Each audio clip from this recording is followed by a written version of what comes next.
Você chegou aqui hoje com uma expectativa, talvez de renovar aquilo que já existe em você.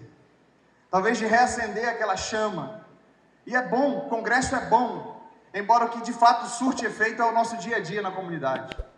Eu quero incentivar aqui a você que não vai no culto dos jovens da sua igreja e que veio aqui nesse congresso, quando você voltar para a sua igreja, encha os templos, encha o templo da sua igreja, participe do culto dos jovens. Valeu, pastor, obrigado. Muito obrigado. Aê, maravilha. Volte para a sua igreja e encha o templo. Sabe por quê? Porque a gente não come lasanha todo dia. A gente não come feijoada todo dia. E é bom quando tem aquele churrasquinho, não é bom? Quando tem churrasco, fala, às vezes um domingo por mês, uma lasanha, separa aquele domingo do mês. Mas se você fosse se alimentar só nessa lasanha ou essa feijoada que é uma vez no mês, você estava de pé? Você conseguiria subsistir? Então, gente, o Conjuban é isso aqui, é aquele churrasco, é aquela lasanha, é aquela feijoada, mas o arroz, o feijão, é a farinha, é no dia a dia. Eu quero que você saia daqui e volte para a sua igreja e como o arroz com o feijão, a farinha, ajude a fazer a comida e fale, estou aqui, vamos junto, voltei cheio de fogo, para que o nome de Deus seja proclamado aqui na minha cidade. O Conjuban reacendeu a velhinha que estava apagando. Amém? Bom, pessoal, tem um slide aí, só quero me apresentar rapidinho para vocês. Já comecei um pouquinho dizendo que eu sou um paraense, eu nasci em Paragominas.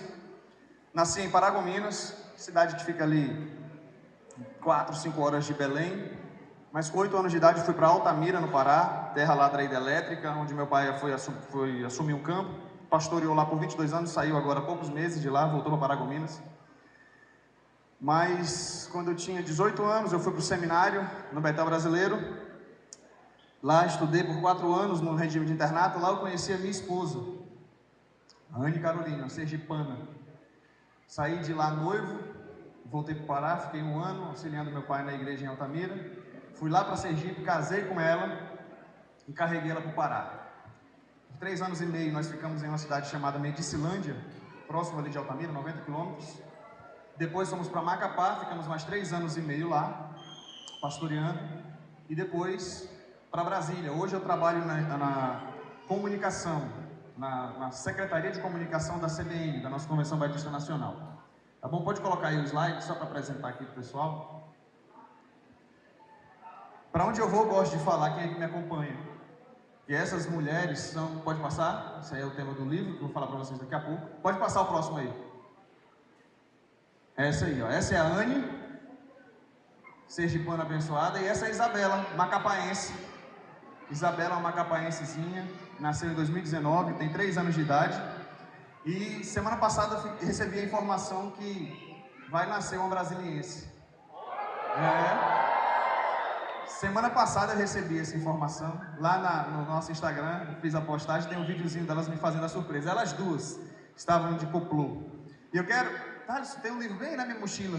Se alguém puder ajudar aí. Tem um livro, eu gostaria... Pode trazer ele aqui para mim, por favor? Pessoal, a gente tem um trabalho que a gente desenvolve nas redes sociais. Minha esposa, ela fala sobre criação de filhos. Se tem alguém aí que quer ouvir alguma coisa nessa área, está precisando de ajuda para discipular os seus filhos, que de repente você está empurrando o seu filho para a igreja, para o pastor dar um jeito nele, a minha esposa, ela ajuda você a entender que a responsabilidade é sua, certo? A discipular o seu filho, fazendo do seu filho um discípulo de Jesus. Então você pode seguir no Instagram. Se você abrir o Instagram e colocar @maisquefilhos _discípulos, é a Anne, tem conteúdo dela lá. O Visão no Reino, que é um conteúdo que a gente tem trabalhado, vou falar um pouquinho sobre isso mais amanhã. E o meu canal pessoal, onde eu tenho colocado alguns vídeos, tenho trabalhado de maneira evangelística lá. E no YouTube tem o meu canal pessoal, onde eu coloco as pregações. Se der tudo certo com essa pregação, vai estar lá. E o Visão no Reino, onde eu tenho feito alguns vlogs. Inclusive tem um último vídeo que eu lancei. Pronto, valeu, obrigado. Tá tudo aqui. Esse livro aqui, gente, que eu lancei, tá? O que eu quero pedir para você? Aqueles que seguirem essas 3 contas aí no Instagram e se inscrever nesses 2 canais, vai concorrer a alguns livros aqui. Eu vou sortear 4 livros. certo? Esse livro custa R$30, quem não for sorteado pode comprar, temos alguns exemplares ali. A minha fé estava pouca, não perguntei para o pessoal quantas pessoas tinham se inscrito, tinham feito a inscrição, aí eu trouxe só 50. Então, eu acho que os primeiros que chegarem ali já levam esses livros, tá bom? Custa apenas R$30, esse livro fala sobre a utilização da música para o ensino. Ministério de Louvor é um braço do ensino na igreja. Então o pastor que às vezes fica lá botando que os irmãos não vão para o culto de ensino, não vai para a escola bíblica dominical. Uma boa estratégia é transformar o Ministério de Louvor num braço de ensino da sua igreja. O título do livro é Cantar e Ensinar, Doutrina Cantada é Doutrina Aprendida. Então eu vou falar sobre como Paulo utilizou a música de maneira estratégica. Isso aqui foi fruto do meu TCC, minha monografia lá do Betão Brasileiro, pesquisei. Todo mundo, teólogo, gosta de Paulo, teólogo fala sobre Paulo. Todo mundo falando de pregação, todo mundo estudando pregação. A missionária Maiara, que está aqui com o pastor Joel, ela foi minha contemporânea. A gente gravou um CD junto lá. Ela foi do Betão Brasileiro. A gente gravou um CD para abençoar, ela e outros colegas, para abençoar seminaristas lá. Esse livro, ele vai te ajudar a compreender que o Ministério de Louvor, além de conduzir a igreja à adoração, ele conduz a igreja ao ensino, ao aprendizado da palavra. Na introdução do livro eu coloco uma experiência interessante que eu tive aqui sobre uma música que me ensinava mais do que a Bíblia. Quem quiser saber essa experiência vai ter que comprar o livro, tá bom? Mas se você se inscrever aqui, no final eu vou estar dizendo o número, vai ser o número da inscrição. Eu não sei, né, quem é que está inscrito lá, então eu vou falar um número aqui. E esse número, o pessoal da coordenação vai me ajudar, vai me dizer o nome dessa pessoa, e essa pessoa tem que comprovar que está aí no Instagram e no YouTube, e inscrito também no Instagram da Juban Rondônia. Tem que terminar esse congresso no Instagram da Juban Rondônia com 2.000 seguidores, hein? Amém? Então vamos lá, pessoal. Abra sua Bíblia em Mateus. Obrigado, pode tirar aí o slide. Mateus não, perdão, Lucas. Lucas 4.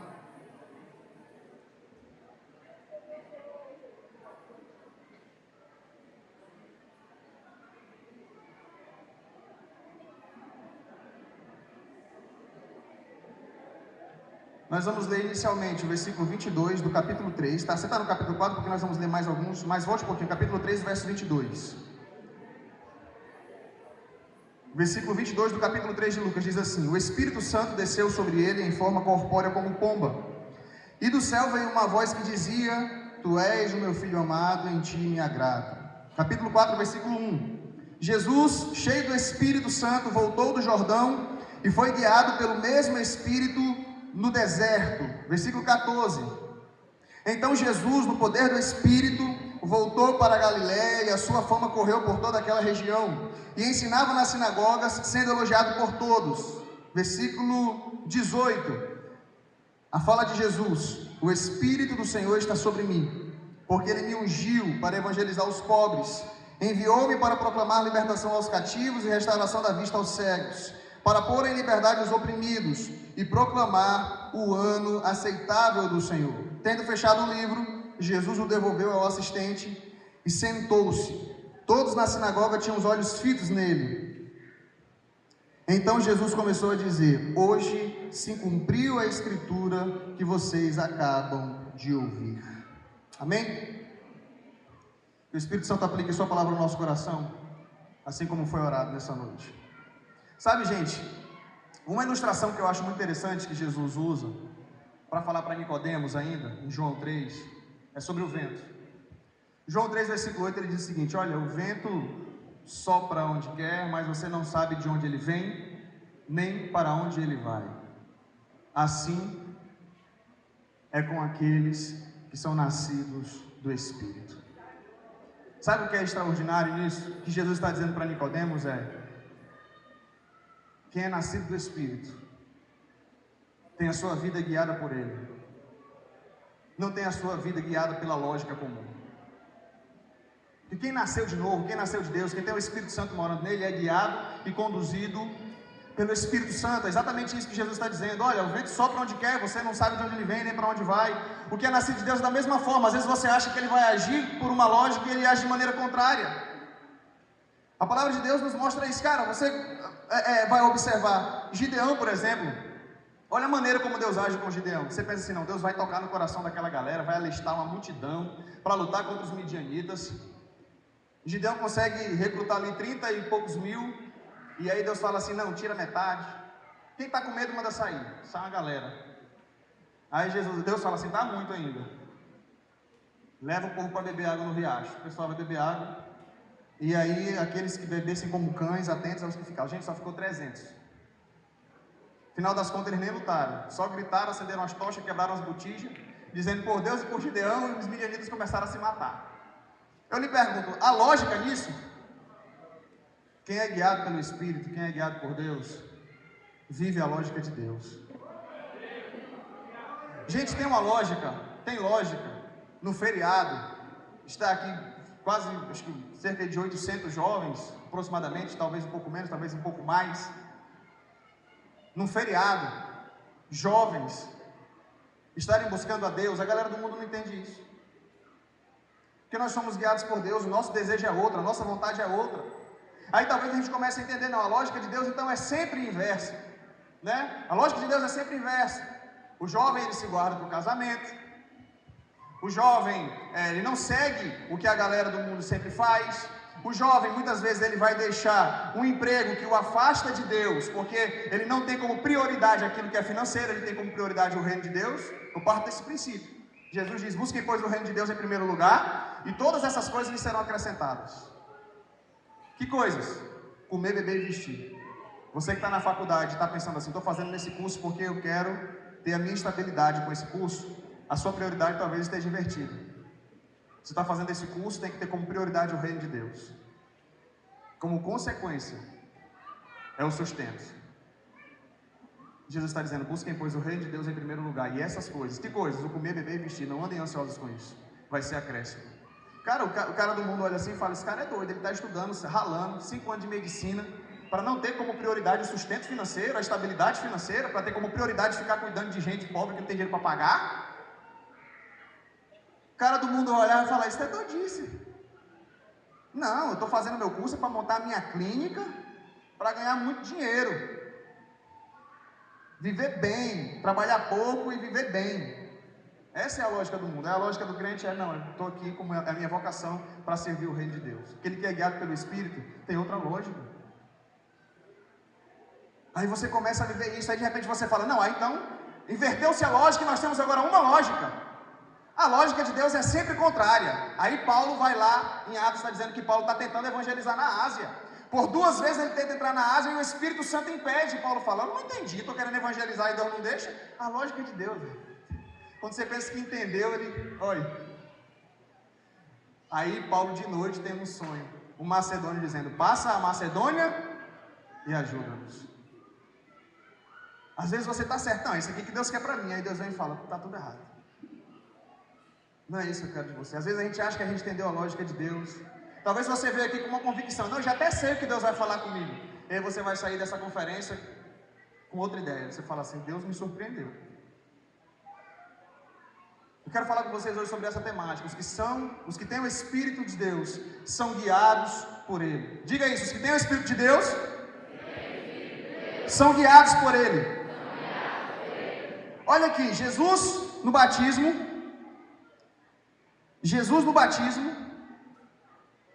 recebe a unção, né? O Espírito Santo vem sobre ele, ali ele está sendo ungido para começar o seu ministério. E aí há uma lógica inversa. Fala assim, agora Jesus vai começar o ministério dele. Pá, vai para Jerusalém. Jesus foi conduzido pelo Espírito para onde? Para o deserto.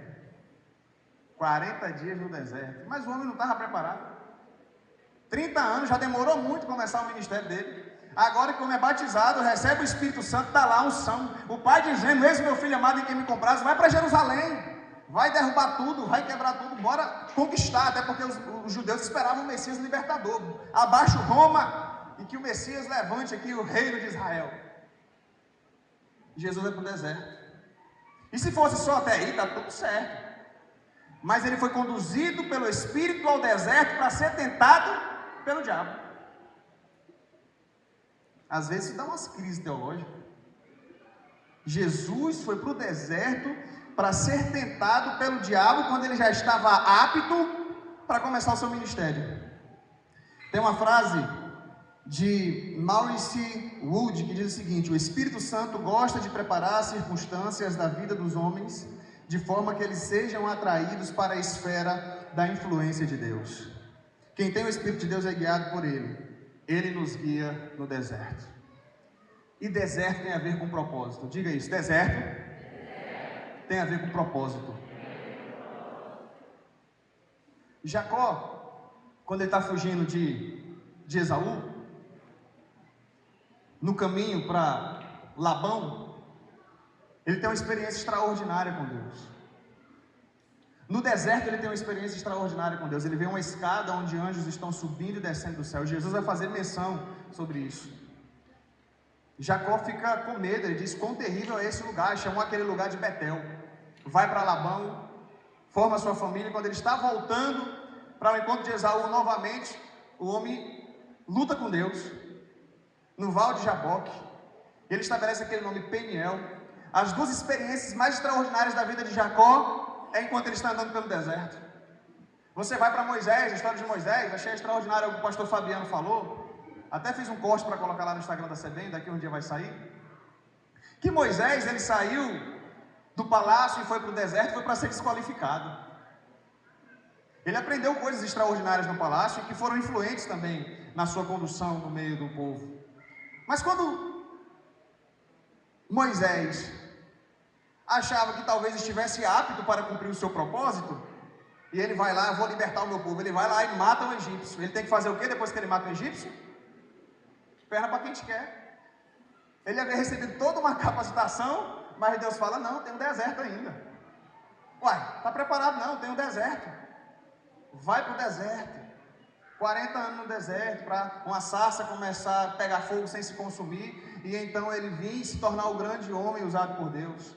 Ele foi para o deserto para ser desqualificado, para aprender que as coisas não funcionam do jeito que ele acha que é, com as suas habilidades, mas da forma de Deus.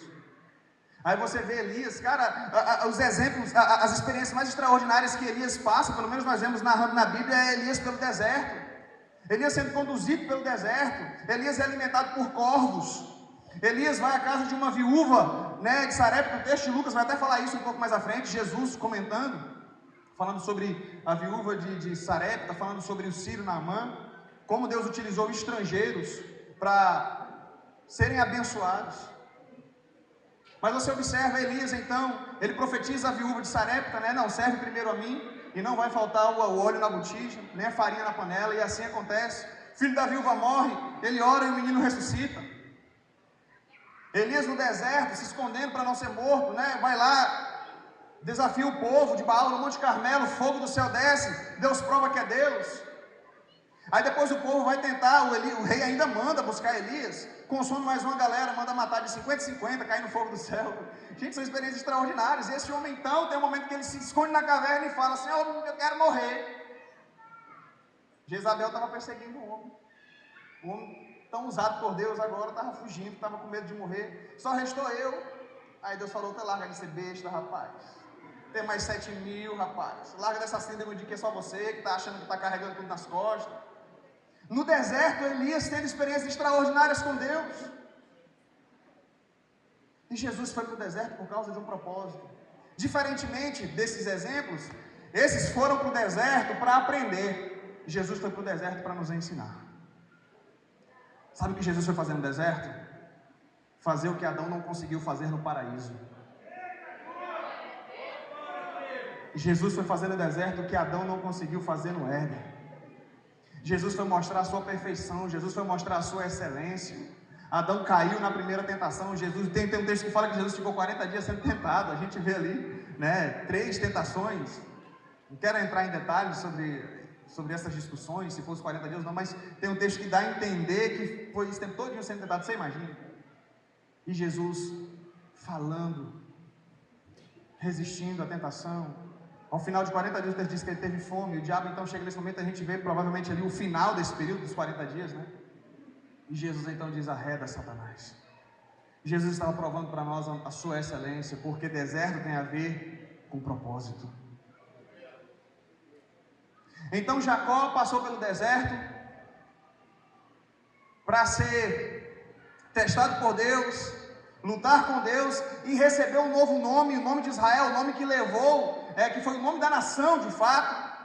Moisés passa pelo deserto para ser aperfeiçoado por Deus, Elias passa pelo deserto para ter experiências extraordinárias com Deus, Jesus passa pelo deserto para nos ensinar uma grande lição e atestar a sua perfeição. Talvez a sua grande pergunta é: e eu? Talvez você esteja passando no deserto, talvez seja a fase do deserto na sua vida nesse momento. E eu, Senhor, por que eu estou passando pelo deserto? E a minha resposta para você é: deserto tem a ver com propósito. O deserto na minha vida foi quando eu fui para o seminário.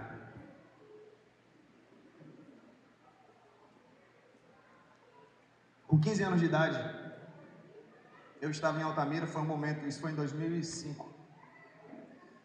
Um momento de um avivamento muito grande na nossa igreja lá em Altamira, os jovens cheios da unção, a gente fazia vigília sexta-feira à noite com a igreja toda e os jovens enchiam, os jovens chorando na presença de Deus. E o negócio estava tão bom que Deus começou a revelar até o pecado dos jovens, que parecia que era espiritual, não era? O negócio estava bom, porque quando a unção de Deus está sendo derramada é assim. O poder de Deus vem, pecado vem à tona, limpa, cura, o negócio é assim, é dessa forma. Então se arrume logo, você está pedindo Deus vem, ele vem, ele limpa. Ele vem, ele limpa.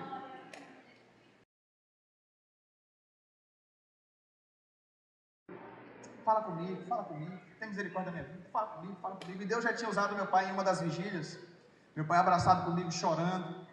Uma das coisas que meu pai falou, e que ficou guardado, eu lembro disso, ele lembra também, ele disse: algumas pessoas vão dizer, eu estive com Natan. Falava assim, o que significa isso? Muita gente fala, eu estive com Natan. Certo é que, nesse dia que eu estive orando, eu estava dizendo, Senhor, fala comigo. A gente estava em uma reunião de intercessão, alguns jovens assim, todos de joelho, orando. E um dos pastores da igreja vinha orando: Senhor, abençoa teu servo, usa com poder e graça. Para todos ele vinha orando, eu ali dizendo: Senhor, eu preciso ouvir a tua voz, eu preciso de algo de ti, da tua parte. Quando o pastor chegou na minha cabeça, ele colocou na minha mão, começou a orar normalmente, assim como ele vinha orando pelos outros: Senhor, abençoa teu servo. E tudo eu olhei no meu coração, né?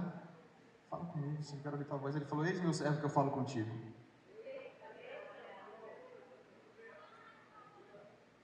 Eis que eu tenho um ministério contigo. E ele utilizou o termo entre as nações. Eu falei: você é um missionário? Vou para as nações. E aí eu começava o povo falando de Angola. Eu falei: você é um missionário? Eu fui para o Betel, lá no seminário onde eu estava. Fiquei servindo no Ministério Vida, que é um jogral que o Betel tem. E no final cada um pega uma bandeira para fazer uma coreografia lá, tal, no final. E a bandeira que eu peguei era a bandeira de Angola. E eu fiquei pensando: será que até agora não aconteceu nada com Angola na minha vida? Isso é só uma coisa que está aí registrado. Se acontecer alguma coisa, você fala: rapaz, ele falou sobre isso, não tinha nem se concretizado nada ainda. Se acontecer alguma coisa com Angola na minha vida, está registrado. Certo é que naquele dia, eu tinha 15 anos de idade, o Senhor falou comigo nesse sentido. Tem uma colega minha que é minha intercessora até hoje, a Kátia, me segue, me acompanha, curte meus posts, fala comigo. Foi ela quem deu a nossa aliança de casamento. Hoje ela mora na Bahia, na época ela estava em Altamira. Ela disse que teve um sonho comigo em que eu tocava o teclado e a música chegava no céu e eu falava: meu Deus, essas profecias só aconteceram quando eu tinha 15 anos de idade.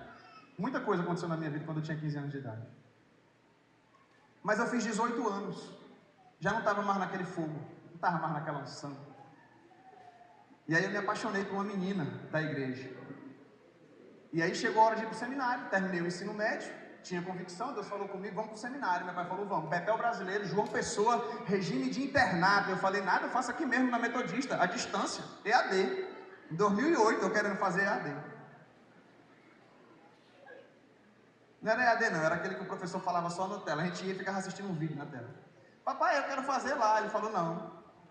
João Pessoa, Betel Brasileiro, parei. Meu pai é paraibano, já sabia do Betel, João Pessoa. E foi um período muito difícil. Porque o que o meu pai me ensinou até os meus 18 anos, naquele momento, foi um momento crucial. Porque se o meu pai não tivesse me ensinado da maneira como me ensinou, até os 18 anos em que eu estava, a minha vida tinha sido um fiasco. Porque aos meus 18 anos foi a hora da decisão.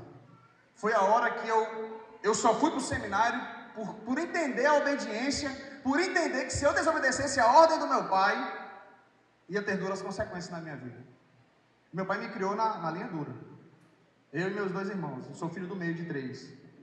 Magdiel, aí veio eu e o Jonatas. Nós 3 fomos criados na linha dura. E teve um momento que não queria ir de jeito nenhum. Eu falei, não, pai, eu vou namorar com a menina aí, vou falar lá com os pais dela. Meu pai, meu filho, não faça isso, não faça compromisso, não se amarre. Você vai para o seminário, você tem convicção do seu chamado? Eu falei, eu tenho. Você sabe que você foi chamado por Deus? Eu sei. Vai para o João Pessoa, não vai estar brasileiro? Eu falei, não vou. Vou fazer aqui, à distância. Teve um dia que a gente teve uma discussão, e eu falei bem assim, o senhor está querendo me impedir de namorar, para me mandar para um seminário cheio de macho, ficar lá 4 anos lá, é isso que o senhor quer? Nessa hora meu pai começou a chorar e falou, Natan, homens se preparando para o ministério, é assim que você se refere a eles? Meu pai foi para o quarto, eu nunca vi meu pai nesse estado, porque o meu pai sempre foi de cima para baixo, e eu vi o meu pai sem conseguir. Ele foi para o quarto, se ajoelhou e falou, Senhor, tem misericórdia da vida do Natan. Senhor, abre os olhos do Natan. Quando eu vi meu pai naquele estado, eu falei, eu nunca vi meu pai assim. Eu não consigo. Como é que eu estou fazendo isso com meu pai? Quando ele levantou de lá, eu falei, papai, eu vou para o seminário. Eu vou lhe obedecer. Aí ele fez um acordo comigo, você vai e fica 6 meses. Vai e fica 6 meses. Se você perceber que não é isso, você volta e faz o que você quiser. Depois ele me falou que Deus tinha dito para ele, Natan, está nas tuas mãos. Sabe o que é pior do que isso? Meu pai é pastor de uma igreja. E nesse momento, parecia para alguns irmãos que meu pai estava querendo me empurrar goela abaixo no ministério. Eu coloquei meu pai numa saia justa, porque parecia que ele estava querendo fazer em mim aquilo que ele é. Mas não é isso, e eu e ele sabíamos disso. Eu tinha convicção do meu chamado. Eu recebi meu chamado quando eu tinha 15 anos de idade. Teve um momento que eu fui para... Essa moça que eu estava apaixonado me chamou para ir na casa dela, porque tinha uma profetisa que estava lá, na casa dela. De outra igreja eles são. E eu fui lá. Quando eu fui lá, essa profetisa começou a dizer assim, eis que eu te vejo, meu filho, em uma gaiola. Estão te prendendo, estão tirando sua liberdade. Aí eu fiz assim, ó. Eu não estava querendo ir, mas eu também não sou besta. Cheguei em casa, meu pai falou, e aí, meu filho, você foi aonde? Eu fui ali, recebi uma profecia. E aí, o que aconteceu? O que aconteceu é que tinha gente lá achando que o Senhor está me colocando numa gaiola, me prendendo, como se... Eu sabia, irmãos, que eu tinha que ir por obediência. E eu fui. Orei por 6 meses. Orei por 6 meses. Voltei de férias para Altamira. Minha mãe falou, e aí, meu filho, é isso? Você vai voltar? Eu falei, mãe, lá é o meu lugar. Fui na casa da menina chorando, falei, não dá pra gente ter nada. Não dá. Não dá. Coração cortado, chorando, falei, eu vou pro seminário. Deus tem algo pra minha vida. Eu não entendo ainda, só sei que Deus falou comigo nesses 6 meses. E lá é o meu lugar. Deserto, irmãos, é lugar de propósito.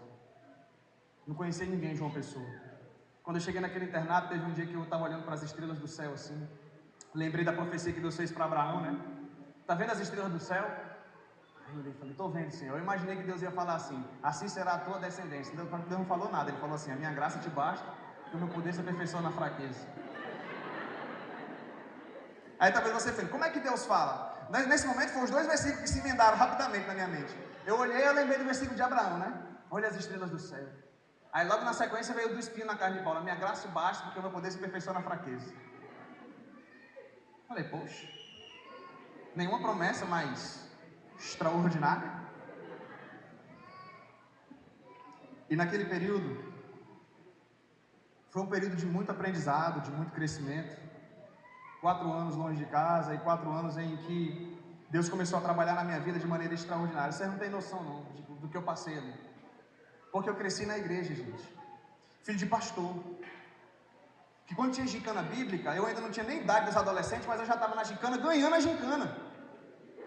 Deixamos os adolescentes com raiva, fala, por que esse junior está aqui ganhando da gente? Meu pai, quando eu era de manhã, eu fazia competição. Olha, quem terminar de ler a Bíblia primeiro, ganha uma Bíblia. Ganhei uma Bíblia.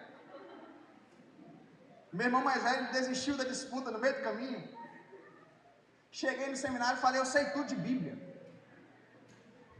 Primeira coisa que eu ouvi, um colega conversando com outro assim nos bastidores, não, porque eu sou calvinista, e tu, não, porque eu sou arminiano. Eu falei, que é isso aí? Eu achando que eu entendia de Bíblia, que eu sabia tudo, que eu sou filho de pastor, filho de 18 anos, ganhando gincana bíblica na igreja. Aí eu chego lá, o pessoal fala Calvino e Armínio, eu não sabia nem do que eles estavam falando. Eu liguei para o papai. Papai, que Calvino, Armínio e tal. Ele falou, meu filho, isso aí são termos teológicos que você precisa aprender. Olha, eu vou lhe dizer uma coisa, eles estão dizendo aqui que é calvinista e tudo, não sei. Se eu ficar 4 anos ouvindo esse negócio de calvinismo aqui, vai desfazer tudo que o senhor fez. Ele falou, meu filho, aprenda tudo, retém o que é bom. Aí eu cheguei no seminário com a casa construída, sem alicerce. Aí ele destruiu tudo e começou a construir tudo por alicerce. Porque até então, quando eu falava alguma coisa mais profunda, porque eu ganhava gincana assim, quem foi o profeta que fez cair fogo do céu? Elias. Quem é o filho da promessa de Abraão? Isaac. Agora eu não sabia processar a teologia com essas informações. Eu não sabia processar as ideias. Eu li a Bíblia, é bom que o Antigo Testamento tem todo o contexto. Quando você vai para o Novo Testamento, você não sabe o contexto das cartas, se você não lê de maneira um pouco mais profunda, se você não fazer isso com comentário, pegar ali os detalhes e ver as possibilidades. Onde é que Paulo estava quando escreveu a carta para Timóteo? Onde é que Paulo estava quando escreveu a carta para Éfeso? Isso aí, a carta ali não está latente ali, né? Você precisa, não está ali patente nos seus olhos, você precisa ir investigar e tal. E aí o pessoal chega lá e começou a falar desses negócios. Eu falei, rapaz, eu tô achando que só ia fazer o acabamento na casa, colocar o telhado, tá destruindo tudo. Porque agora eu não podia só dizer assim, não. Por que você crê nisso? Porque papai falou. Não podia mais dizer assim. Às vezes as pessoas querem falar sobre teologia e dizem assim, não, porque uma vez eu ouvi uma pregação, uma vez um pastor falou, isso. Isso não dá muita base. Não tem muita fundamentação. Então lá no seminário, meu irmão, passei pelo deserto, porque começou a quebrar tudo. Eu ficava indignado com as discussões do internato que a gente tinha, porque o pessoal trazia umas coisas, fazia me perguntas, eu não sabia responder, eu ficava com raiva, pegava a bola e ia para casa, falava, a bola é minha. Não tem? Aquele menino que não sabe jogar bola, ele leva a bola, todo mundo joga, mas ninguém coloca ele no time, ele pega a bola e vai para casa. Assim estava eu no seminário. Quando começava uma discussão, eu falava assim, fecha, me dá, o computador é meu, não quero mais pesquisar nada não. Foram 4 anos assim sendo trabalhado por Deus. E eu cheguei no seminário músico. Tem esse detalhe. Quando eu estava lá ainda em Altamira, tinha acabado de lançar um CD com a minha mãe. CD Feitos para Adorar. 8 faixas. Músicas assim, que a gente já havia feito a composição. Quando eu levei lá no seminário, a missionária Maiara, que ela está por aí, que eu já vi o Joel, ela foi uma das que riu da minha música. Eu todo feliz querendo distribuir o CD para o povo, e os teólogos rindo das minhas músicas. Mas eu tinha ido para o seminário com esse propósito. Eu tinha ido com esse propósito de fazer composições um pouco mais saudáveis, né? Só que lá só tinha teólogo, o pessoal se formando para ser pastor, missionário. E aí o pessoal, quando dava a folga, ia para a loja dos livros de teologia. Eu ia para a loja dos instrumentos, porque Altamira não tinha muito instrumento. Aí eu ficava assim, ia na rua que tinha assim, General Osório, João Pessoa, a rua de instrumentos. Quando eu via saxofone, violino, teclado, eu olhava e falei, meu Deus, olha tanto instrumento. Aí a única coisa que eu conseguia comprar era um pedal para o meu teclado, que eu ainda não tinha. Um pedal de sustentação. E não foi da Holland não, foi um bem peguinha mesmo. Na época era R$40. Era o que eu conseguia comprar. Eu só ficava admirado com aquilo. E aí eu cheguei no seminário então para fazer composições bíblicas. E aí você fica imaginando, eu estava acabando de lançar um CD, eu falei, não, agora é o mundo. Aí o papai fala assim, seminário, capacitação, preparo, faz um CD, e as viagens, e não tem isso aí não. Imagina, Jesus recebe o batismo, e aí Deus não conduz ele para Jerusalém, para começar de lá a estruturação, não. Deserto, 40 dias no deserto. Assim como nós falamos de Moisés, assim como nós falamos do Jacó, Elias pelo deserto, Moisés é um exemplo extraordinário. Então, gente, lá no seminário, Deus começou a trabalhar na minha vida, Deus começou a trabalhar no meu coração. Lá eu conheci a minha esposa. E eu volto desse deserto um pouco mais preparado. Eu volto desse deserto um pouco mais trabalhado. Ali, as minhas bases foram solidificadas. Ali, Deus me trabalhou na minha vida de uma maneira extraordinária. Foram 4 anos que, se eu não tivesse passado, eu não tinha amadurecido porque eu amadureci. Quando eu cheguei em casa, meu irmão mais velho não fazia mais bullying comigo, gente. Quando eu cheguei em casa, meu irmão mais velho não fazia mais bullying comigo. Eu falei, olha, alguma coisa mudou. Ele começou a ver alguma autoridade em mim. Eu falei, não, você voltou de teologia, agora você é quase um pastor. Não posso mais ficar fazendo bullying com você. Até antes de eu ir, ele mangava do meu cabelo, das minhas roupas, ele é todo... Os meus dois irmãos, eles são todos... Pra você ter ideia, meu irmão mais velho, antes de ir pro trabalho, ele fica meia hora passando a camisa dele. Eu visto do jeito que tá. Passo assim, molho a mão e... Mas ele deixou de fazer bullying comigo. Falei, olha que coisa boa. Mas aí, deserto. Quando a gente passa pelo deserto, Deus faz coisas extraordinárias conosco. Cheguei em casa. Quando cheguei em casa, foi um ano trabalhando com meu pai, um ano auxiliando meu pai na igreja, um ano aprendendo com ele, um ano aprendendo do lado dele, e eu pude ver como Deus foi bondoso comigo, em me fazer obediente, em entender o processo, em entender o propósito. Talvez tem pessoas aqui que estejam passando por isso nesse momento. Talvez você pense assim, por que eu tenho que passar pelo deserto? Por que eu tenho que passar por isso? Por que eu tenho que obedecer? Por que eu tenho que fazer isso? Ah, pai não entende nada, mãe não entende nada, o pastor, isso é outra geração. Nós estamos na geração da tecnologia, o cara não sabe de nada, o cara ainda faz sermão na máquina da datilografia. Ah, isso aí está muito antigo. Não, mas ele faz esse sermão sem nem pesquisar na internet. O cara não usa nem e-book, livraria dele ainda é livro impresso. Você fala assim, esse pessoal não está com a mentalidade de hoje. Como é que eu vou ficar ouvindo conselhos desse pessoal de uma outra geração? Cara, se a gente não ouvir, se a gente não entender os processos de Deus, o projeto de Deus, os propósitos de Deus na nossa vida, a gente vai dar com os burros na água. Você tem noção do que Paulo está falando sobre Jesus no capítulo 2? Tende em vós o mesmo sentimento que houve em Cristo Jesus, que mesmo sendo Deus, preste atenção nisso, subsistindo em forma de Deus, sendo um com o Pai, da mesma forma, aceitou o trabalho mais difícil. Porque ele, subsistindo em forma de Deus, não teve como usurpação o ser igual a Deus, ou seja, não teve como usurpação exercer a função do Pai, ele assumiu a função de filho. A Trindade é uma coisa extraordinária, existe uma igualdade entre eles. É o ser de Deus, em 3 pessoas. Aí Jesus, beleza, eu vou me submeter, eu vou obedecer. Aí tem irmão que fala assim, eu não, só submeto ao pastor, não tem ninguém. Aí o jovem fala, eu só me submeto a Deus. Eu não submeto nem a meu pai, vem esse líder dizendo que eu tenho que fazer. Minha mãe não fala assim comigo, vem esse líder de jovem querer ficar dando essas cajadadas em mim. Jesus, subsistindo em forma de Deus, não teve por usurpação ser igual a Deus, antes assumiu a forma de servo, veio como homem, se humilhou como servo, foi obediente até a morte de cruz, pelo que Deus o exaltou sobremaneira, ele deu um nome que está acima de todo nome. Jesus foi pelo deserto, passou pelo deserto. Sabe, o segundo ponto que eu gostaria de destacar com vocês, deserto, como nós já falamos, tem a ver com propósito. Mas olha o que acontece com Jesus, presta atenção, Jesus sai do deserto, depois de ser tentado por Satanás, depois de mostrar tudo, agora Jesus vai conduzir ele em sua missão. Capítulo 4, verso 14. Então Jesus, no poder do Espírito, voltou para a Galileia, e a sua fama correu por toda aquela região, e ensinava na sinagoga, sendo elogiado por todos. Versículo 28. Todos na sinagoga, ouvindo essas coisas, se encheram de ira, e levantando-se, expulsaram Jesus da cidade e o levaram. Expulsaram Jesus da cidade e o levaram até o alto do monte, sobre o qual a cidade estava edificada, para que de lá pudessem atirá-lo abaixo. Jesus, porém, passando pelo meio deles, foi embora.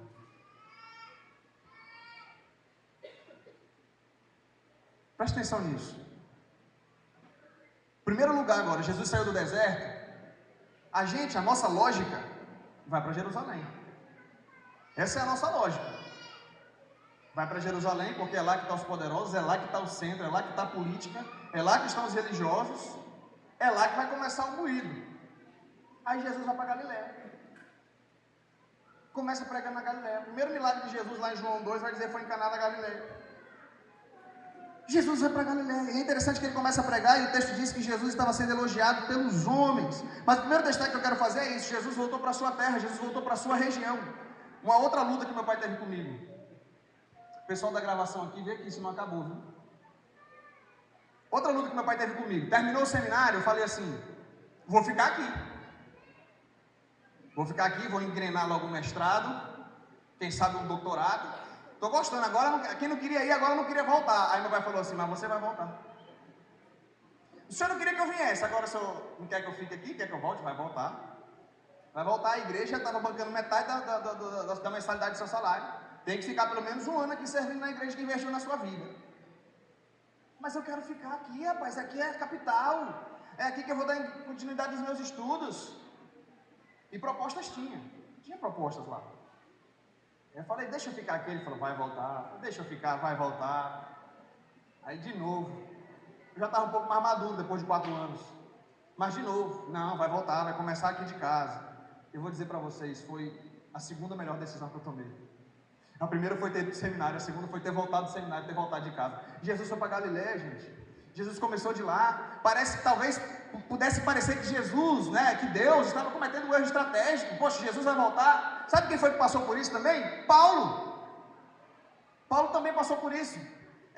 Hernando Dias Lopes deixa isso bem descrito no livro dele, falando sobre Paulo, de maneira extraordinária. Paulo se converte no caminho para Damasco. Entre Damasco, lá em Atos 9, versículo 20, Paulo afirmava que Jesus é o Cristo.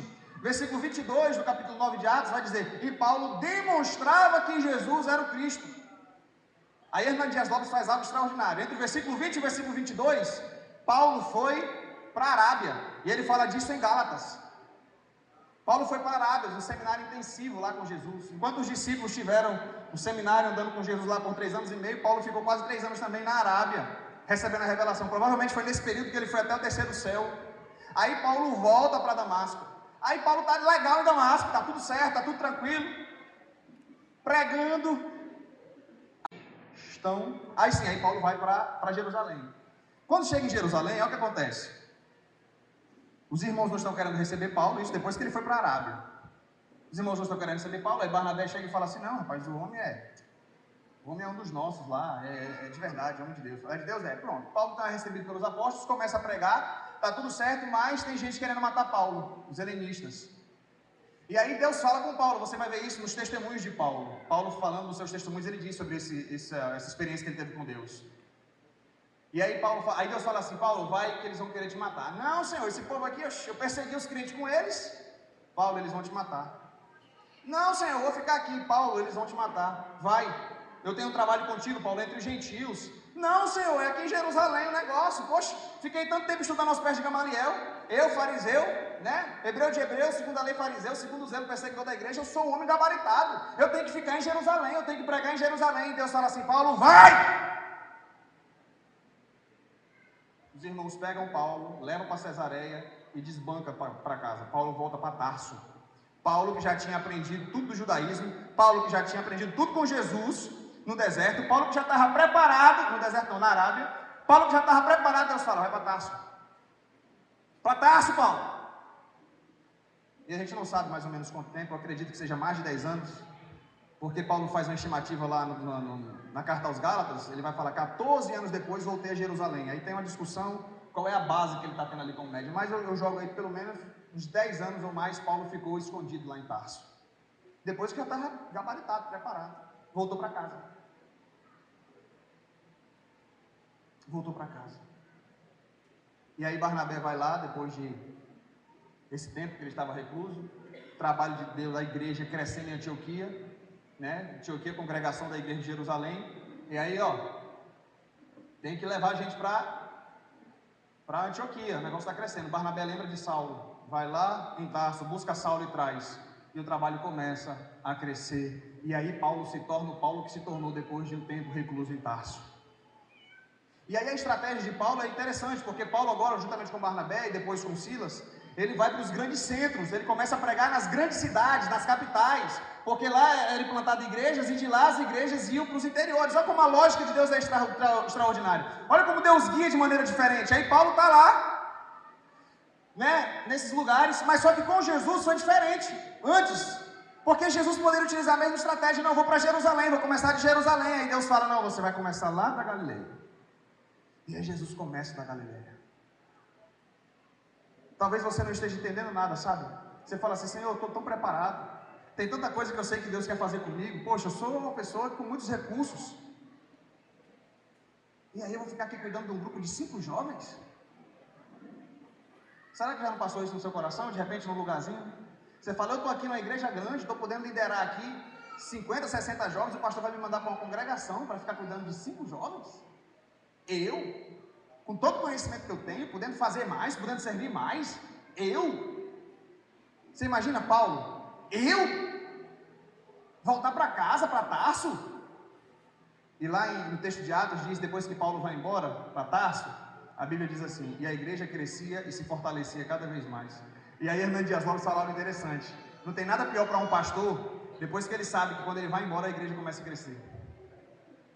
Tem nada pior para um líder de jovem, depois que ele sabe que quando ele deixa a liderança as coisas começam a fluir. Ele fala assim, meu Deus, era eu que estava empatando o negócio. Era eu que estava aqui, a pecinha que estava errada era eu. Eu estava colocando culpa em todo mundo, quando eu saí o negócio mudou.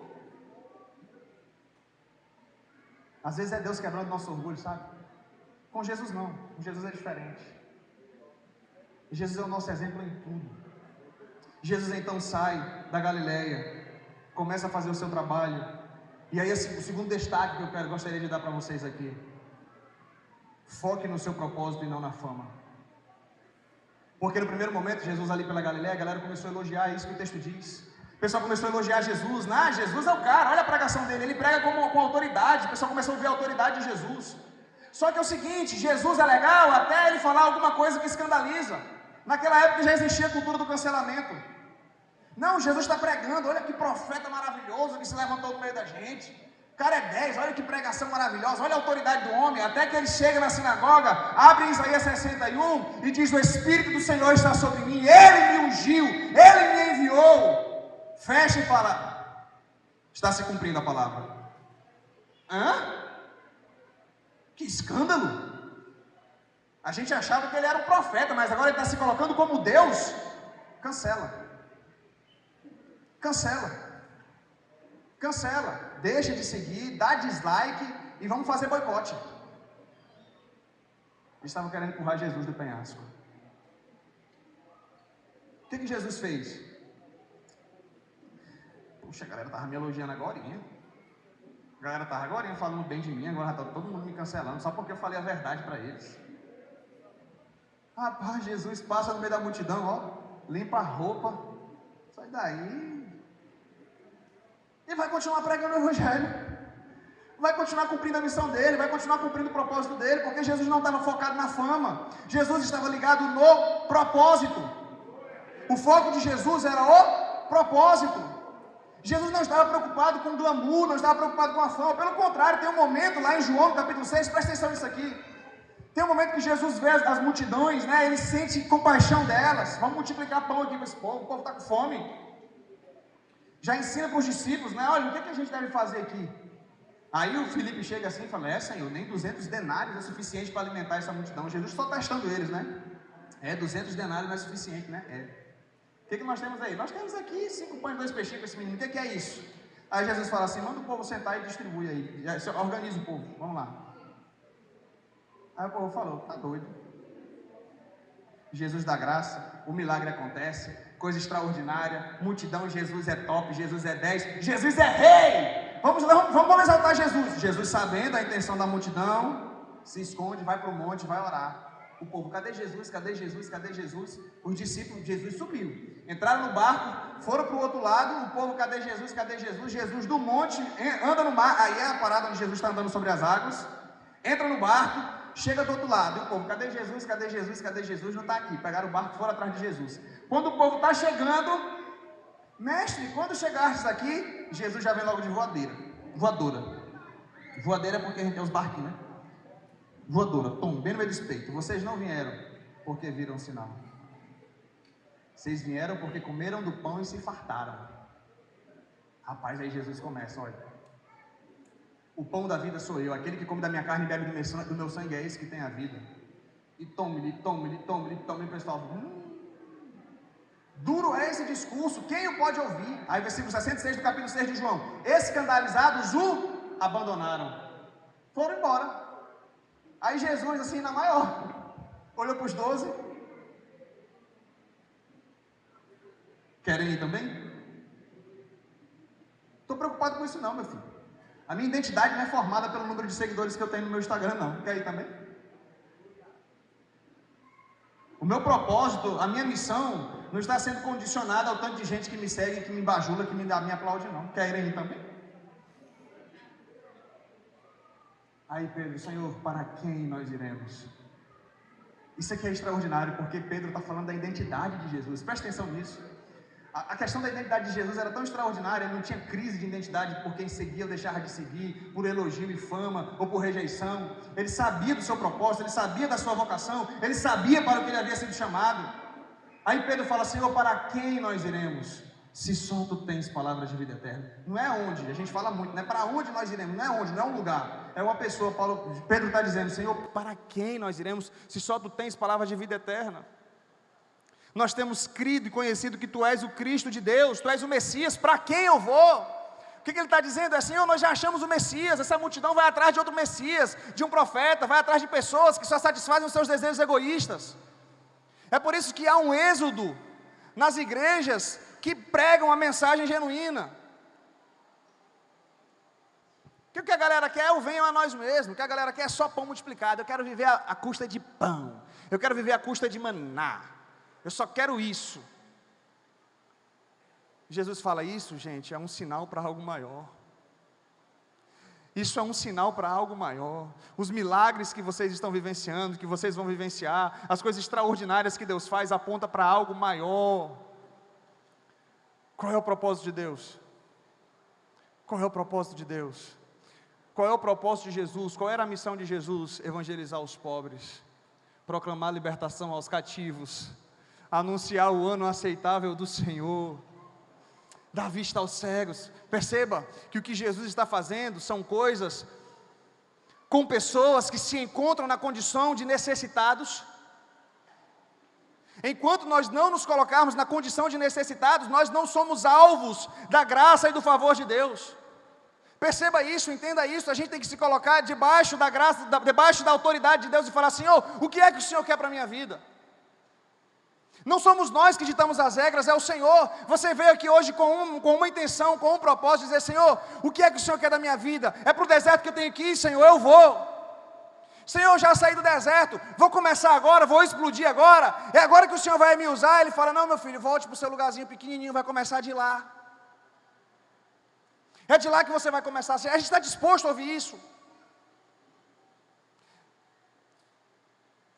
A gente está disposto a ouvir isso, a ouvir a voz de Deus dizendo assim, volte aonde você estava, volte de lá. Mas Senhor, já estou preparado, lá é muito pequeno para mim. Volte aonde você estava. Mas Senhor, já estou preparado, poxa, eu já tenho uma faculdade, já tenho tantas coisas aqui. Volte para onde você estava. Você está disposto a ouvir isso? Está disposto a ouvir do Senhor? Eu falo, comece de lá. É de lá que as coisas vão acontecer.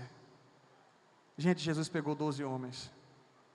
Jesus disse, se eu quisesse anjo do céu vinha, o trabalho poderia ser feito, mas vai ser com esses 12 aqui. Jesus não pegou os gabaritados, Jesus não pegou os fariseus, Jesus pegou 12 pescadores e falou, é deles. É deles. Deus olhou para Pedro, Jesus olhou para Pedro. Pedro, aquele que negou ele, e Jesus já sabia também. Ei, Pedro, eis que tu és Pedro, sobre essa pedra edificarei a minha igreja.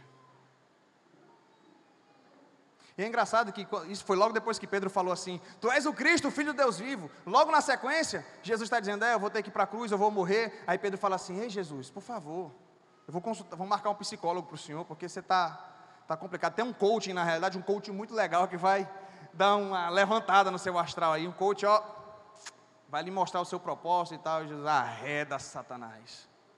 O Pedro, gente, o Pedro que havia acabado de dizer isso, não foi carne nem sangue que te revelou, é meu Pai que está no céu que te revelou. Eu sou cheio do Espírito, eita glória, cheio da unção. Aí logo na sequência Deus fala, arreda Satanás, porque não cogita das coisas de Deus, mas das coisas dos homens. É esse tipo de gente que Deus usa, você e eu, que sai daqui cheio do Espírito Santo e ainda vai dar umas trupicadas por aí, dizer, Senhor, tem misericórdia da minha vida. Eu aprendi que o Senhor ia me usar, que o Senhor ia me encher da tua graça, do teu poder, da tua unção. Eu quero ser usado. Eu quero te dizer hoje, para você sair daqui com uma convicção, para você sair daqui com uma convicção apenas: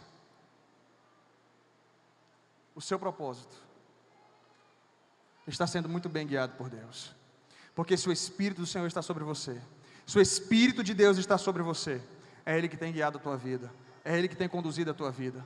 Por onde você passar, pelo deserto, voltando para um lugar pequeno, começando de casa, começando pequenininho, ainda que não alcance nada, ainda que você não alcance grandes coisas, sabe o que eu quero dizer? Deus vai te usar de maneira específica, em projetos específicos, para alcançar pessoas específicas. Pessoas que os grandes ministérios não vão alcançar. Pessoas que às vezes talvez não tem nem a internet.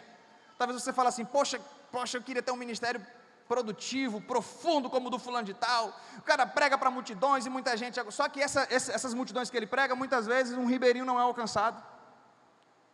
Para essas multidões que ele prega, às vezes a linguagem que ele usa não alcança. Tem uma pessoa que olha assim e fala: rapaz, olha, tem esse pregador aqui muito legal. Você gosta dele? Eu gosto. Ele fala umas coisas bonitas. O que é que você entende? Ele fala assim, aí você começa a perceber que a pessoa não está entendendo muita coisa. Por quê? Porque aquele ministério não está chegando naquela pessoa, não está comunicando com aquela pessoa. E tem uma linguagem que só vai alcançar algumas pessoas, e é Deus que vai te usar. É Deus que está te preparando para isso. Talvez você está preocupado com quantidade, e Jesus está nos ensinando aqui: ei, quantidade é consequência. O foco, o propósito são pessoas.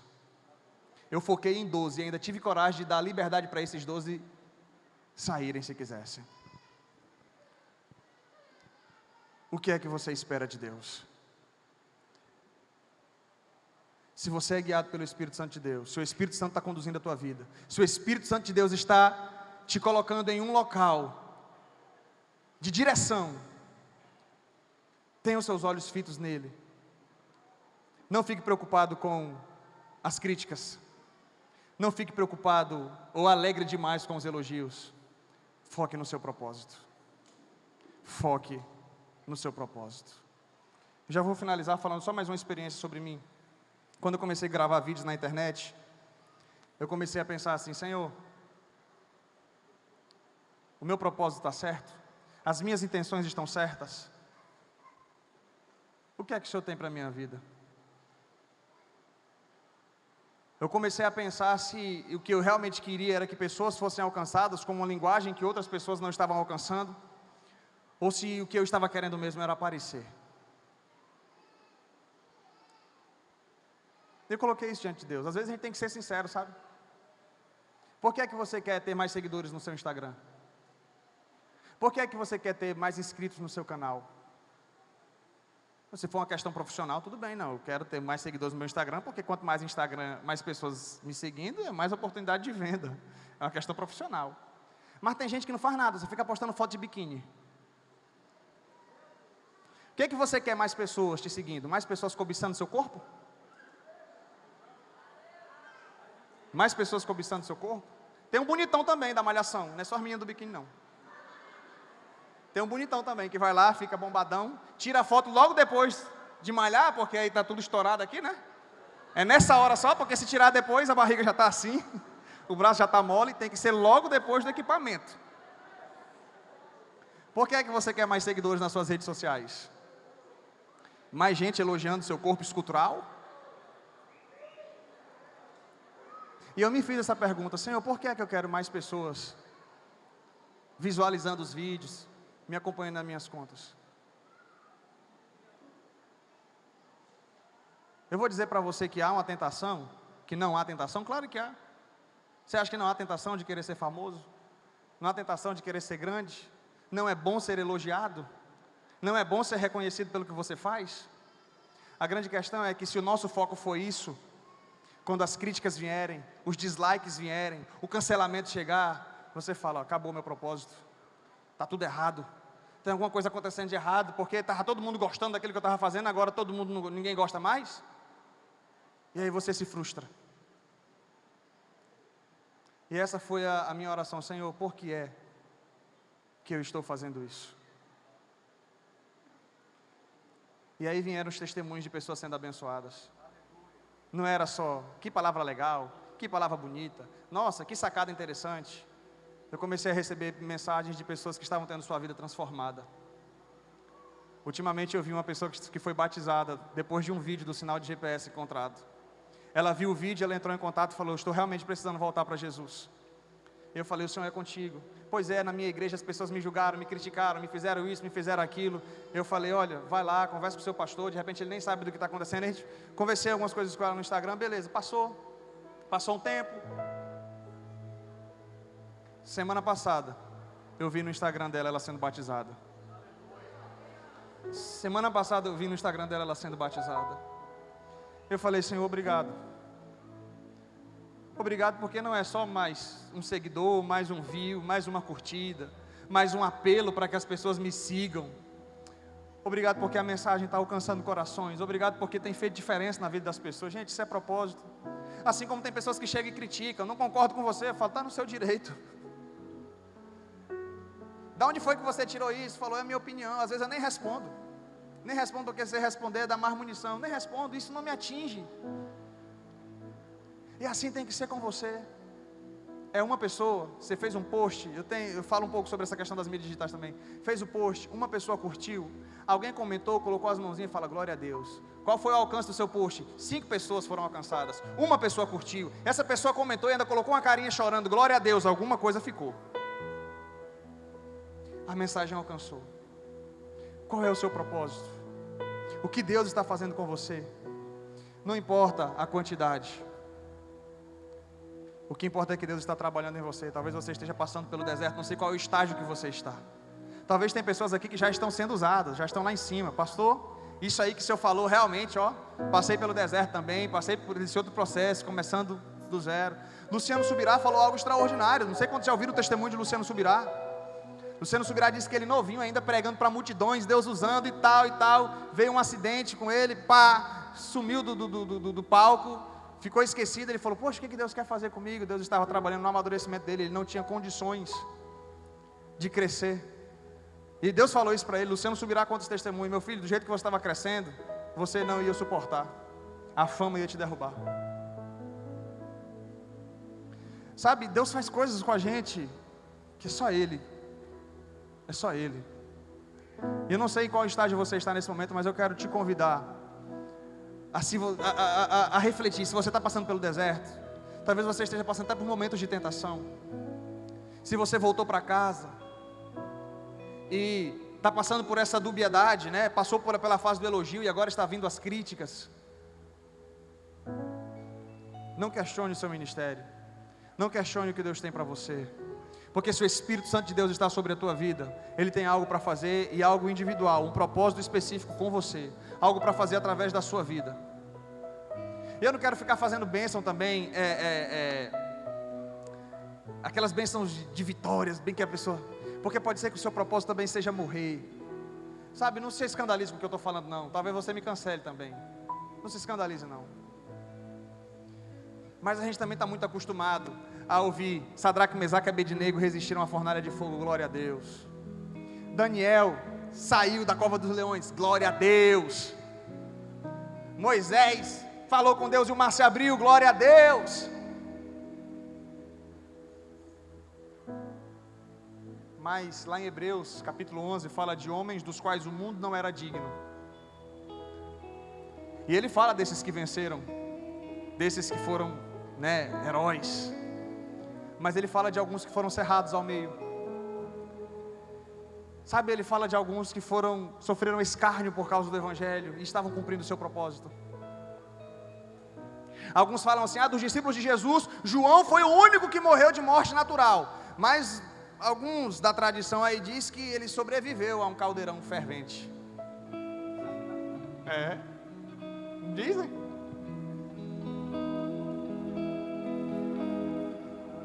Você tem coragem de dar a sua vida? Como aqueles morávios que a história diz que saíram dizendo que o cordeiro receba a recompensa do seu sacrifício. Eu quero que você tenha muito bem definido, diz assim: Senhor, faz na minha vida o que Tu queres. Jesus morreu na cruz. Os discípulos morreram por causa do Evangelho. Outros na igreja primitiva foram para o Coliseu. Senhor, mas eu sou tão jovem. Cara, dá a sua vida, dê a sua vida. Simplesmente faça o que Deus quer fazer. Simplesmente: Senhor, está aqui, a minha vida está nas Tuas mãos, faz o que Tu queres. Ah, mas as pessoas vão falar, ele era tão jovem, entrega a tua vida, até porque para o mundo você já morreu. Se você é um servo de Deus de verdade, você já morreu para o mundo. Isso que a galera fala assim, nossa, tinha uma vida toda pela frente. A vida toda que eles falam é uma vida de prosperidade financeira, de reconhecimento profissional. O mundo que fala de uma vida toda pela frente está falando de uma vida de evangelização, de ter como prioridade o reino de Deus e não uma profissão. Você fala assim, eu sou médico. Aí Deus te chama assim, vamos lá para o interior, no meio dos ribeirinhos. Tem uma assistência do governo, você vai receber lá, você não vai ter como montar sua clínica, as pessoas não têm condições de pagar, coisa particular. A única coisa que você vai receber lá é o que o governo vai te dar. E não vai ter muito conforto também. Não, isso é coisa de pastor, isso não é coisa de profissional não, liberal não, isso é coisa de pastor.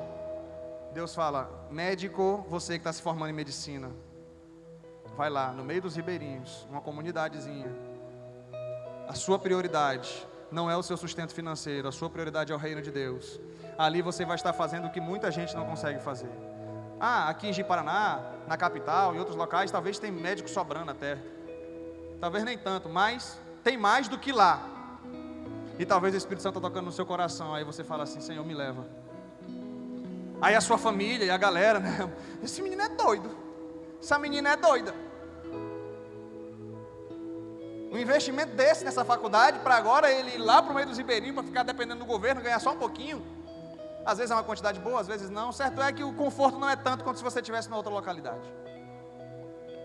E aí você pensa assim, a minha vida está nas mãos de Deus. Se eu entreguei a minha vida para Deus, se eu sinto fortemente o propósito que Deus está me levando para lá, esse é o que Deus tem para a minha vida, é para lá que eu vou, e você só vai se realizar lá. Cara, não tem como, você só se realiza aonde você está, aonde Deus te colocou. Se você não for, enquanto você não for, você não vai estar realizado. Esteja no centro da vontade de Deus. Eu quero te convidar a ficar em pé. Fique em pé nesse momento, a gente vai finalizar, vou fechar aqui. Falei demais. Amanhã a gente vai continuar. Hoje eu só queria falar um pouco para você do meu testemunho. Só queria falar um pouco para você do meu testemunho, do que Deus fez na minha vida e o que Ele ainda tem feito. Eu tenho tanto para aprender, gente. Eu me sinto tão pequeno, sabe, diante do que Deus fez comigo. Eu louvo muito a Deus pelo Pai que Ele me deu como pastor na minha vida. Eu louvo muito a Deus por ter tido a base que eu tive para poder obedecer. Eu quero te dizer alguma coisa, obedeça. Obedeça, talvez você esteja nesse momento fazendo algo que contraria a vontade de Deus, o que os teus pais estão te aconselhando, o que os teus líderes estão te aconselhando. Talvez você não esteja vendo o que eles estão vendo. Para mim, meu pai estava cometendo erros estratégicos, principalmente quando ele me mandou eu voltar. Falei, como voltar? Deixa eu continuar. E se eu tivesse continuado, eu tinha quebrado a cara. Se eu não tivesse ido, eu tinha quebrado a cara. Se eu não tivesse obedecido, Deus estava usando meu pai. Meu pai estava sendo utilizado pelo Espírito. Porque nem sempre a gente consegue ouvir a voz de Deus. Nem sempre você está tão sensível para ouvir o que Deus está falando. Ele tem que usar pessoas, tem que usar autoridade. E você tem que se submeter para ouvir a direção de Deus para a tua vida.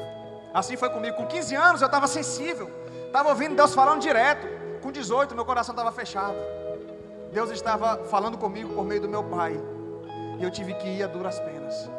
E talvez Deus esteja falando contigo por meio de duras sentenças, por meio de duras direções, por coisas que estão doendo na sua vida. E você fala assim, se é pelo deserto que eu tenho que passar, é pelo deserto que eu vou. Mas eu não quero estar fora do propósito de Deus. Coloque a mão no seu coração nesse momento. Coloque a mão no seu coração. Eu sei que Deus está falando com você. Só você e Deus sabe o que você está passando nesse momento. Só você e Deus sabe. Talvez é um relacionamento que precisa deixar. Talvez tenha algo que está te incomodando, mas todo mundo fala, poxa, mas que legal, esse relacionamento está bacana. Mas lá no teu coração Deus está falando uma coisa para você e abandona. Lá no fundo do teu coração você sabe que não dá para manter esse relacionamento. Lá no fundo você sabe que existe alguma coisa aí que está te afastando de Deus, de que vocês dois, às vezes não é nada natural, às vezes parece que está tudo bem, mas existe algo dentro do teu coração que você sabe que não dá para continuar. Talvez é um trabalho, é um emprego que você sabe que não está sendo bom para a sua vida espiritual. Você fala, poxa, mas é uma oportunidade extraordinária. É uma oportunidade extraordinária para a minha carreira profissional. Mas de repente está te conduzindo à tentação, seja a tentação sexual, seja qual for. Talvez exista uma situação lá que só você sabe. Só você sabe. Tem tanta situação de estagiários que fala, poxa, mas essa é a oportunidade da minha vida. E o chefe fica te assediando às vezes. E aí você fala, meu Deus, eu vou ter que me submeter a isso para continuar nessa situação, nessa carreira. E talvez Deus está te falando aqui agora, é a oportunidade de sair fora. Não prossegue. E talvez isso vai ser um deserto para você. Poxa, era a oportunidade da minha vida. Deus sabe o que faz. Eu não sei nem porque eu estou falando isso aqui, mas Deus sabe. Eu quero convidar aqui na frente apenas as pessoas que, se Deus falou mais ou menos com você, né, fique no seu canto para não encher aqui. Mas eu quero saber aquelas pessoas que Deus falou ao ponto de falar, eu vou tomar uma decisão radical na minha vida. Vem aqui à frente para a gente orar por você. Eu vou tomar uma decisão radical na minha vida. Eu realmente preciso. Deus está falando alguma coisa comigo. Quero que você saia do seu lugar e venha aqui na frente para nós orarmos. Saiba de uma coisa, o Espírito Santo está sobre você. Amanhã nós vamos falar um pouco mais sobre vocação, sobre dons, sobre habilidades. Obrigado. Se tiver algum pessoal da equipe que possa só ficar aqui orando, próximo, auxiliando, só orando por elas, eu agradeço por eles. Tem mais alguém? Amanhã nós vamos falar um pouco mais sobre habilidades e dons espirituais. Mas hoje eu estou falando sobre desafio. Talvez você estava esperando chorar.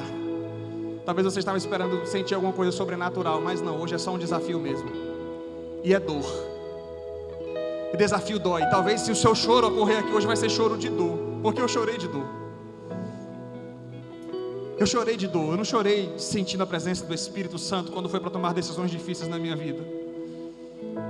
Eu não falei em línguas naquele momento de tomar decisões difíceis na minha vida.